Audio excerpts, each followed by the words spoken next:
Oui, alors effectivement, on est contacté par des parents. On nous a parlé, par exemple, d'un livre qui s'appelle Le coq qui voulait devenir une poule. Alors, il s'agit d'un petit coq qui naît dans une basse-cour et qui est très mal à l'aise avec les activités de garçon, enfin de poulet ou de coq.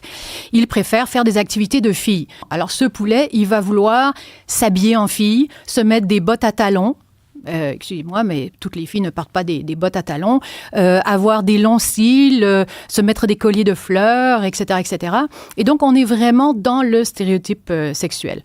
Il y a une fin à cette fable qui est un peu particulière parce que le jour où le fermier va décider de passer toutes les poulets à la casserole, en fait, ce petit coq-là, il va échapper à son sort en se cachant parmi les poules. Excusez-moi, je trouve qu'il y a une symbolique c'est là-dedans. vraiment extraordinaire. Les mâles, on les passe à la casserole en plus. Et bon, c'est assez particulier. Le deuxième livre, si je puis me permettre, le deuxième livre, c'est vraiment un livre beaucoup plus... bon, le premier, c'est une fable. Mais le deuxième, ça s'appelle « Sexe, ce drôle de mot ». Et c'est un livre qui est supposément pour des enfants de 8 à 12 ans. Et c'est un livre d'éducation sexuelle. Oui, 68, je pense. Eh bien, nous avons un petit garçon qui a une érection au lit, d'accord, on le sait. Et nous avons une petite fille qui se masturbe joyeusement sous un arbre dans ce qui semble être un parc.